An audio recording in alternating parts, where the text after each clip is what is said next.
soo TV Universal markaa عبد الحفيظ aad baad u mahadsan tahay Allah ku casmo ummadda Soomaaliyeed meel kasta joogaan inay daawanayana aad baan u salaamayaa waxaan cod dheer tacsi ugu diraya inna lillahi wa inna ilayhi raaji'uun dadkii naftooda ku waayay qarax ilaahay dhibtahay naga kor qaado tacsida horta waan dirayaa mar labaadka si xun wuxuu sheeg sixir wuu ka daran yahay dab munaafaqshiday muumin baa ku gubta anigu hadal wanaagsan oo tacsiye baan diray dabadna dad ba ka faa'iideysto xagga kale ka rogay waxaan taageerayaashayda iyo ummadayda Soomaaliyeed meel kastay joogaan ummadayda Soomaaliyeed meel kastay joogaan waan idin jeclahay idinkana waan ogahay inay jeceshiin waan ka raali gelinayaa sidii intii khaladka u fahantay waan ka raali gelinayaa muqdisho xal baan siinayaa mar dambe iyo mar horeba maxamed tacsibaad dartay dabcan waad ka daqnatay iminkana waad adiga sheegay hamiin horena waad sheegtay xalina waad adiga sheegay dhibaatadii ka dhacday muqdisho iyo dadka Soomaalida ku baaba'ay dhibaatada soo gaartay inaad ka tacsiinaysaa ka xuntahay waa garanay fanka iyo siyaasadda inaad isku dhaxoodimiyaa doonaysaa mise waxaad doonaysaa inaad kala weecisid si aan taageerayaashaadu aysan isugu dhicinin bulshaduna isaga hor imaan Cabdi Xaafid aad baad u mahadsantahay adiga Universal TV ba aad baan idinku mahadnaqayaa fanka iyo siyaasaddu biikahan waa iska kay murgeen laakiin waan kala saaraya anigu fanaan Soomaaliyeed baan ahay muraayada gariina sitay waan iska saaraya fanaan Soomaaliyeed baan ahay meel walbana waan tagayaa socdaalkayga Yurub markaan dhameeyo UK aan dhameeyo ilaa Muqdisho waan tagayaa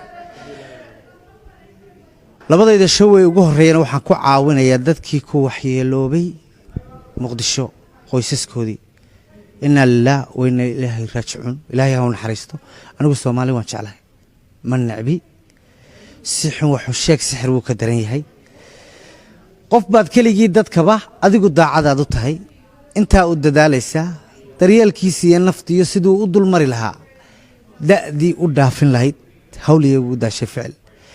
inta isaguna dil iyo xarkiya dabin laabayo ku maqan dibid laabiyada marka fanaanku qof markuu caan noqdo dhibaato ma waayo YouTuber sida wax xaganayad helaysaa beel si journal wax si khaldan loo gelinayd arkaysaa laakiin qof la hadalaya waa qofkii jiray in badan baan habaariyo wax arkay social media ma isticmaalo laakiin uurka iiga duceeya oo habaarkii duco iigu bedela inta la sii noolaanayaaba waa muddo anigu mar walba fanaan Soomaaliyeed baan ahay meel kasto Soomaaliyan laba ballan waxaan ku qaaday inaan labadayda adduunto way uga caroodeen hadalkaagii siyaabo kala duwan baa loo fasiray bulshadii Soomaaliyeed oo aan is haysan ba dhibaato dhextaala fursad waxaan ku siinayaa sharciga dadka Soomaaliyeed ku daawanaya malaayiinta fanaanka u tahay ninka Soomaaliyeed u tahay inaad ka raali gelisid wixii dhacay soo dhow Cabdi Xaafid aad baad u mahadsantahay waxaan u mahadnaqayaa adiga iyo Universal Adnaan oo kabarday naga duubayo nin qaali ah Barasaab iyo Cabdi Waasac oo niman qaali ah oo showgii muhiimka ugu horeeyay rag lahaa oo la fadhiya dadka Soomaaliyeed waan ka raali gelinayaa deenu weyn ciidamada ka dhacda khaladkuna waa la ismoodsin karaa igu tuurade markii hore ciidamada waa igu tuurteene igu tuura anigu siyaasad dambena kuma jiro ballan waxaan idinku qaadayaa meel kasto Soomaali joogto inaan idinku imaado waan idinka raali gelinayaa I love Muqdisho xalna waan siinay intaas ayaanu ku soo gabagabaynaynaa hadii Ilaahay yiraahdo waraysigan aad ku kooban ummadda Soomaaliyeed qof aan khaldamin ma jiro maxamed waa maqlaysaan raali kama ihibu yiri wixii dhacay waa ka xumahay Ilaahay baan khaldaminin shacabka Soomaaliyeed ee walaalaha isdugsanaya colaad iyo dhibaato yaan la dhaxligin yaana laga faa'iideysan xumaan loo fasirin qof aan khaldaminin adduunka ma jiro walaalka haduu raali ku yiraahdo madaxa la saartaa aad baa u mahadsantihiin maxamed aad baad noo mahadsantahay thank you